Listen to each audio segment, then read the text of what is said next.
Okay. Okay. All right. Good morning, gentlemen. Oh, clue. Kuflam and Vav. I see. You don't got a clue. Oh, All right. So we got to the Mishnah, yeah? oh, here it is. All right. I'm just waiting to get disturbed by the birthday boy. There. Amud Aleph? Huh? Amud Aleph? Yeah.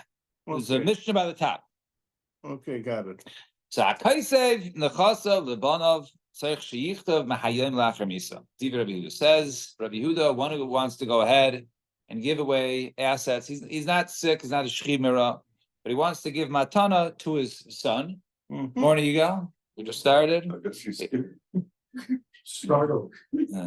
See, Not used to people touching the bell. Yes, the whole secret open. Maybe it's so right. So one who wants to go ahead and he's Matanas Bari, Kuflam and Vav. The birthday boy is here.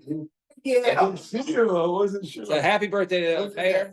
Thank you. Who did this one? Who's birthday? Yeah, I think Eddie did it. I think I said it. And I brought you a Do you want? This is your Do birthday. you want a caveat, Hashem? Okay, sure. The bar over there. Hello, Tom. Mayor, we aged it perfectly. 2 weeks for you. It's been 8. It's your birthday cake. Your Hebrews in fact. It's only 3 days old. Oh, okay. So not bad at all. I am catching up to Mr. Summers. Summer. There you go. I'm getting it. Let's catch it up. We're almost the same age. All right. Okay, And speaking of giving away gifts, today we're speaking about giving gifts like we want to give to our birthday boy. So one who wants to go ahead and give a gift to his son, Whoa. but he's a bari, he's healthy, and away we went. You already missed me started. Yeah.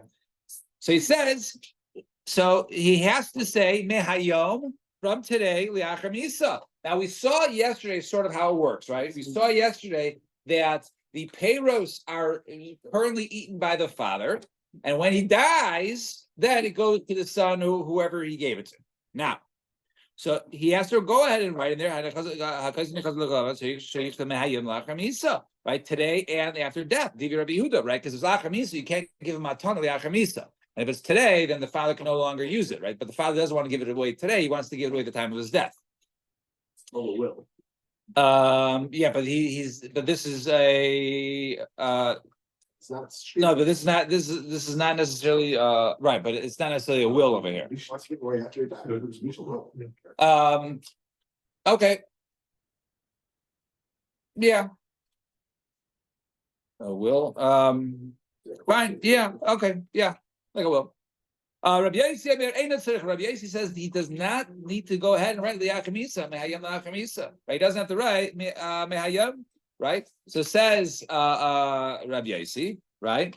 He doesn't have to say Mehayom. It's implied that Mehayom means that it doesn't take effect only Lachar Misa, because if it's Lachar Misa, there's Eimaton Lachar Misa, right? But over here, Mehayom, we'll soon see why you don't need to do it. Now, next case, one who goes out and writes to his son after his death. As we said, the father has the rights to the fruit, so he can't go ahead and sell the land because the land is and it was destined to go ahead to give to his son. The son wants to go ahead and sell the field. And he can't go ahead and sell because the father, is currently on it, so someone else can just come in and get it. He doesn't write how the son can resist his father taking from the produce. He has the right. Well, I say if he doesn't say, if he doesn't say, need me. Well, if it's a matana, right? I'm giving you no. He has to say the Liachar Misa, because if he just says no, then the son owns it now. Then there's nothing to do with the will. Then the son gets it now. But I'm saying it goes further. It's conditioned. It's conditioned.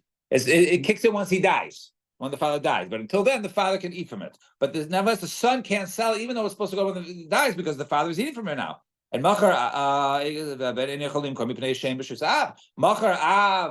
if the father sells it, so let's say he sells the fields, right? So let's say he wants to go ahead and sell his fruits, so he can go ahead and sell the fruits, the rice of the field until he dies. Once he dies, then it goes to his son, and Machar Ben, the son sells the field. Then the guy cannot, if he sells the field, the guy cannot go ahead and eat from it because the father has the rights to it, and therefore he doesn't get it until the father dies. That was the Mishnah. Let's see the Gemara. Amen. Woo. Wow. Wow. Amazing. All right. Now, the second Gemara, he cost him the I have it. Still got it. He cost him if he says from today until Yachemisa, I have you. I understand why should that be effective? Hatanan, we learned in the Mishnah, it says Mehayim Lachemisa. A guy wants to go ahead and give a get to his wife. Right? So he says Mehayim Lachemisa, get Veno get. We don't know if it's Mehayom, if it's only really like today, Lamafreya from the time he dies, or maybe he's like being Chayzer. And he says, here's your get, and it will apply to you after, once I die, the next minute you'll be divorced, right? And there's ain't got chamisa. Or give the get once I die. It doesn't work. So it says over there, Mahayil Nachamisa, get the get. The Mace Cholet says, she cannot do Yibum, right? She cannot go ahead and do Yibum. She'll do Chalitza because it's a suffix. Maybe she's divorced, maybe she's not. So our answer is, so you see, just simply Mahayil Nachamisa really isn't a valid way to give something over. The Gemara says, no, it's a mistake alone. Over there, it's a suffix. In other words, am I giving it to you today? And it's a conditional on the condition that you die. Once you die, it goes back retroactively to now. But maybe Chazar Havi, he says, here's the get Mahayim. And then he says, you know what, forget that. Yachamisa, here's your get after I die. If someone says, here's your get after I die, it's nothing. About Hakam in our case, Haki Kamerle. Gufa kari mehayim peir liachamisa. The goof of the karka is acquired today, and the peiros are given. But now the peiros only come to you after I die because I'm going to go ahead and continue using those peiros until I die. Fine. And Rabbi Yossi says ein tzarich. He says he doesn't have to do it. Why is that? So Rav Baravua Chalash Rav Baravua was not doing well. So Olagabe Rav Huna v'Rav Nachman. So Rav Huna and Rav Nachman went to go ahead and visit. So Amalei Rav Huna, Rav Nachman. So Rav Huna, he elbowed Rav Nachman and says, "Do me a favor. Ask from him if the halakha is like Rabbi Yossi or not regarding this matter of a person when he wants to go ahead and gift to his child. If he have to say Mehayim La'akar Misa." So Amalei Tamid Rabbi Yossi Lo Yadina Halacha Ibay Minei. I understand the svar of Rabbi Yossi, and you want me to go ahead and ask Rabbi Baravua. So I'm like, just trust me. You go ahead and ask him. And then I'll go ahead and I'll explain to you what the svar is. So he asked him. So he responded. So Rabbi Ravu responded. The halacha is like Rabbi Yossi. So Basa Denafki. So then he went back and he did the dare. He asked him what the halacha was. Right, he got the halacha. He says, "Okay, fine." He said the halacha is like Rabbi Yossi. Now we finally explain to me what's Rabbi Yossi's svara. Why does that person not have the right? Mehayim. He just says right the achami, so it's implied. So Amalei, hiding time to Rabbi Yossi. The Omar Zmano shel shtar machiach alav. Since there's a date on the shtar, right? If it's the achamisa, why do I need a date? Right, it goes the achamisa. What other reason you're writing the date? Mm-hmm. It must be the date is Ki'ilu, he's saying Mehayim La'achamisa. So according to Rabbi Yossi, you don't need to go say Mehayim La'achamisa. It's implied that it doesn't, right, it's from now, meaning that it doesn't go in place after the Misa, because if it goes in place after the Misa, you can't give him a Tana La'achamisa, right? Everything falls to the Yerusha before then. And Tanya Me'achas Rabbi Yossi Eimer Ein It Tzarich Miprei Shezman Shel Shtar Mochiach Alav, because the shtar, the man of the shtar proves it. Now, Boit Minei Rova Me Rav Nachman. Now Rav says from Rav Nachman, Bihakna Mahu. What about a case of a shtar hakna? Right? In other words, over here, when he is when there is a document that people basically are writing down that they went ahead and acquired something on someone else's behalf, right? A regular shtar hakna. So, mahu, what is the halacha there? Do you have to go ahead and say mehayim? They're trying to do it for the benefit, let's say, of the guy's son, and two other, two guys go ahead and do the kinyan on behalf of the guy's son, right? And so does he have the right over there that to go ahead and write mehayim? So Amar lei b'hakna ein atzarich, right? B'shtarak, no, you don't have to go ahead and go. You don't have to say mehayim, right? It's implied mehayim. And Rav Papi Amar ika knisa d'tzarich, ika knisa d'lei tzarich. No, there are some type of shtaras that do go ahead and require, and there are some that do not. So how we're going to explain? So if he says to them, go ahead and so in other words, they're writing on a document, right? He let's say Yaakov is the father, and he's trying to give it to his son Reuven, okay? And Bob and Jeff are the two witnesses. So Bob and Jeff write.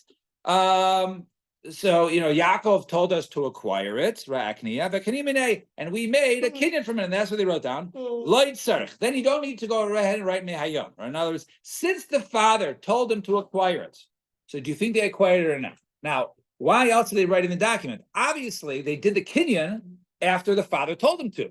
So for them to write, the father told us to make a kinyan, and then we made a kinyan on it, and they wrote that in the document. That's unnecessary, right? Because why else are they writing it? So since it's unnecessary, it must be me telling me something else. What's it telling you? It's telling you ki'ilu, it's mehayim la'achar misa. Therefore, in such a shtar, you do not have to write mehayim.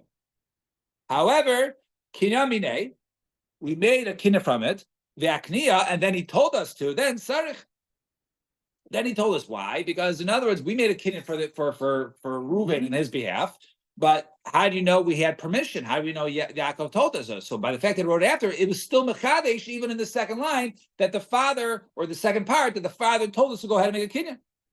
So Maskav Rav Kana, excuse me, Maskav Rav Chanina Misura Miika Mide the Analoyadina Safriya. They understand. So it's like a complicated halacha. So you told me the regular Seifrim, you go to Seifrim.com, and they're going to know that depending how you write it, whether he says he made the transaction first and then we made the transaction, or whether he said we made the kinyan and then after he's written, he made the kinyan, whether or not we have to write mehayim or not. The two people go and they make the kinyan, right? And then the person says, I don't want it. Who's the one? Well, once they make the kinyan, so then the kinyan's kal. This document they're writing is just proof. So they own. Well, no, they're doing it on behalf of somebody else. You're saying when Yaakov, when Reuven says he doesn't want it? Normally we have a rule, Zachan Adam Shul of the fun, right? That a person could get a zuchus on their behalf, right? If it's for whatever reason it's a chov, right? But that's for mitzvahs stuff. No, but even other things. I can go ahead and pick up $1 million on your behalf because it's a zechiyah, it's a zuchus, it's a merit or something good for you. But I can't go ahead and Mark will take these Chicago White Sox tickets for $100 a piece to sit in the upper deck. That's not as chus. But if I say, okay, I have a dollar Bears tickets, so then that does work. Yeah, you're right. $1, I said 50 other. All right. So anyway, all right, so back to so the Gemara says so. I was speaking into under the lady of Safi that they was Seifrim the how they were supposed to know this. So Shaina the Seifrim the Abai, so they asked the Seifrim of Abai, the Yadi, and the News Halacha, the Safi the Rava, the Yadi, and they actually did know it. So actually he was wrong. And Rav Huna Brei de Yeshua Amar Beinak Akniya Vikanya. Whether it says we made a kid, or no, he told us to make a kinyan and we made a kinyan, or minay. Or be kinyan minay, we made a kinyan from him, and then we wrote afterwards. Vakni, he told us to do it. Light sarach, you do not need to go ahead and write mehayim. However, ubeduchran pisgami dahavi on fana pligi. However, in the case of when they're just documenting it, in other words, when they indeed were not the ones that this star was not supposed to, was basically just writing down what happened. They weren't told to go ahead and do it. So such a case, it does not mention the type of kinyan that was done that they did a kinyan. So therefore, they're just writing that Reuven acquired the assets from Shimon. So or from Yaakov. In such a case, that's what Machlokes says. That's where one of the Shitas says that you have to indeed go ahead and write Mehayai. And number of Kana, he said the Shmaisa coming to Rav Zvid min Hardis. He said for Rav Hardiv, he told me also Hakimas is a law, right? So this is how you guys learn it. Anan, however, we learned it slightly. The Hakimas is it wasn't a question and forth between Rav and Rav Nachman. Rather, it was simply a statement of Amar Rav Nachman that Rav said in the name of Rav Nachman, Biachna ain't tzarich. And Ishtarakna, when they're told when they were the ones in effect writing down the transaction and they described how the transaction was done, then ain't tzarich bein akniya min avikran minay or bein kinyan minay vakniya loy tzarich. Right? In the case of whether they wrote down the order of he instructed us to make a kinyan, we made a kinyan, or we made a kinyan and he instructed us to go ahead and make the kinyan on his behalf. Loy tzarich, you do not need to write mehayom. However, beduchim. But however, in a beduchan piskami to havi the anpana pligi, but in the case of where they simply wrote down that there was a transaction, such a case, they do need to go ahead and write down mehaya. Fine. So now we're going to see actually a sort of machlokes and a concept that we've seen this before. So we said over here, one goes ahead and writes his nechasim. We said that each one is a partial owner. That the father owns some, right? He has the rights to the peiros while he's still alive before he dies, and the son owns the care and the principal itself, but he doesn't own the rights to the peiros. So Itamar machar haben b'chayav. If the son sells it while the father is alive, umeis haben b'chayav. So let's say he sells the land. Right, so we said to a buyer. Right, Mark bought bought it from Bob. Right, Bob is about to get it from his father. The father is still eating, and Bob is The pay rose. right. So the father's still eating the payros, but Bob owns the land. You'll get the land. So he'll get the land once the father dies. However, Bob dies. So now what happens with Mark? Mesa ben b'chayav before the father died. To the page. Rabbi Yochanan lo kana loikeach. Mark does not get it because it was supposed to go ahead and transfer to the father, from the father to the son. But once the father died, the son didn't get it in such a way. So it was never matana that was given. Excuse me. Once the son dies, then he never got it. So therefore, it wasn't his to sell anymore. So When the son sold it, it was really like a future acquisition and not. Right. So, yeah. In essence, right. Right. And Reish Lakish was soon going to explain the reason. Reish Lakish Amar, no, Mark does, the buyer does go ahead and get it, even despite the fact that the son died. Nevertheless, once the father dies, then it will go to the buyer. Rabbi Yochanan like Kani doesn't quite why like Hayach, his opinion pairs Kakin and Goof Dummy. Why we saw this Machlokes earlier. Since the father has the rights to the fruits, it's like he has a right to the land, and therefore it's kilu that this land was not given over, was not the son's to sell, therefore he couldn't sell it. And Reish Lakish Amar Kanalakech, none of the buyer does get it. Why? Because Kinyan appears Lakikin a Goof Dummy, right? That the father's usage of the land was not like owning the land, and therefore he was still able to go ahead and sell it because the father really didn't have a right to the land. Didn't they want to argue about this? We saw earlier, we saw this case. How far is it back? Okay, fine. I guess it's fine a little while ago. All right. So he said the one goes ahead and he sells the rights to his friend to go ahead and use it. I tell Alan he can go ahead and use my field. Rabbi Yochanan says when Alan goes ahead and bikurim, he goes ahead and he brings it and he also reads the psukim. Reish Lakish Amar, maybe Vein and Kaira. No, he brings it, but he does not Kaira. It's not like a full ownership because Alan only bought the rights to the land. He didn't buy the land itself. And Rabbi Yochanan, maybe the Kaira, Rabbi Yochanan says he goes ahead and he brings it and he reads it. Right? He says all the psukim. Why?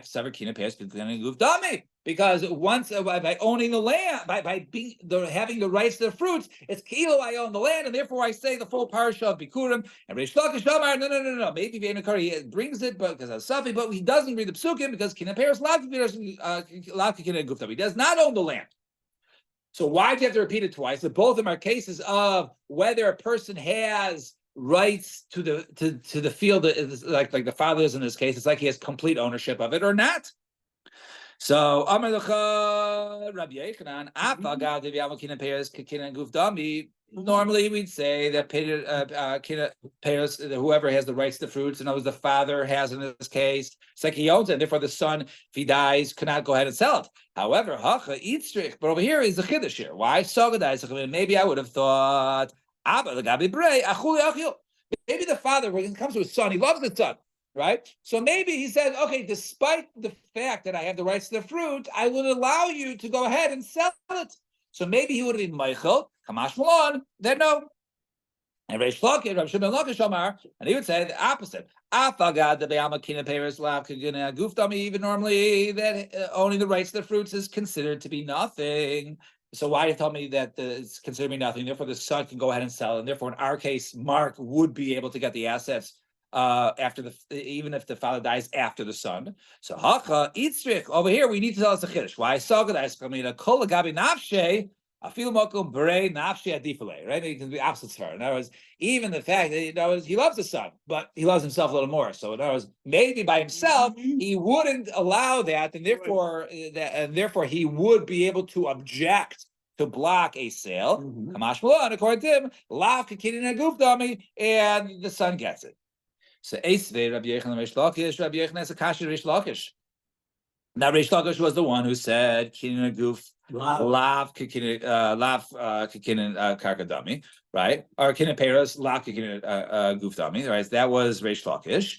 So he asked Eisvei Reish Lakish. So nichsi lecha v'acharecha yerish ploni v'acharav yerish ploni. Now here's the case. So a guy goes ahead. When I die, it will go to Ruvain. When Ruvain dies, it will go to Shimon. When Shimon dies, it will go to Levi. Basically, Sheni, Meisheni, Kana Shlishis. Indeed, Meisheni, B'chai. Now, let's say Meisheni, B'chai, Rishon. Let's say Shimon dies. So it's supposed to go from Ruvain to Shimon to Levi. Ruvain is alive, and all of a sudden Shimon dies first. Ruvain didn't die first. So when Ruvain dies, does it just skip over, goes to Levi? Or, right? Or maybe it just goes to Ruvain's Yorshim, right? Because we're supposed to go to Ruvain to Shimon to Levi. If there's no Shimon, it just stays with Ruvain. And Levi is cut off for good. So what happens over there? Meis Sheni B'chai Rishon. If the second guy, i.e. Shimon in the case, dies while Ruvain is still alive, Yachzaru Nechasim the Yorshe Rishon. They just go to the Yorshe Rishon. Levi's out of it. Shimon is out of it. He never acquired it because he died before Ruvain died, and goes to him. Now, V'imisa, understand you, Mr. Reish Lakish, if you say V'lakikin aguf dami. So Reuven doesn't really own it. Reuven is just allowed to use it until he dies. Once he dies, it's supposed to go to Shimon, right? So he doesn't really own it. V'imisa, the Yorshim nice anymore. They should go back to the guy who gave the gift in the first place. It should go back to him, right? It should go back to Yaakov, to his Yorshim, not to the Yorshim of Reuven. Because Reuven only had the rights to the fruits, but if all the rights to the fruits are nothing, then it should go back to the person who gave it, who had the rights to the karka, because he was the one who stipulated where the karka goes. He says, no, over here, since he used the lashon in this case of acharecha, stunning. Since he used the word acharecha, it's kilu like after you completely own it. I don't own the Karen, you completely own it, and acharecha goes to him, and acharecha goes to him. Therefore, it shows that full kinyan. Okay, Rabbi Baravuna coming the Rab, saying the word acharecha shani. And we have no price of this exact case. It says it doesn't go to the Yarshim of Reuven. It actually goes to the Yarshim to the nice saying to Yaakov or wherever it's giving away the assets to Reuven, then to Shimon, then to Levi. So our answer is tonight to Machlekes. Turn the page. The Tanya learned the price. And the chasim are yours, and once you die, it doesn't go to Yerushalayim, rather it goes to somebody else. The Yared Rishon, and then the first guy goes ahead and takes it before he dies, who machar, and then he sells it. All right, v'akal, and then he sells it, and then he consumes it. So hasheni maitzim yad lekaychos. The sheni is allowed to go ahead and take it from the buyers. He wasn't allowed to sell it to you because once he died, it was supposed to go to me. Give it to me. That's been of Rebbe. No, if you sold it, it's gone. Whatever's left is left. So and therefore, I guess right. So in that case, we see clearly there's a machlokas that whether one has the rights to the fruits or not, whether he's allowed to go ahead and sell it, and that's why, according to one opinion, he only what's left is because the guy who owns the rights to the fruits has ownership. right, we'll stop here. Sunday, yeah, I guess 6:40. All right, well, 7 o'clock. All right, 7 o'clock. 7 o'clock. We fall behind, but we'll catch up Monday. But 7 o'clock. 7 o'clock.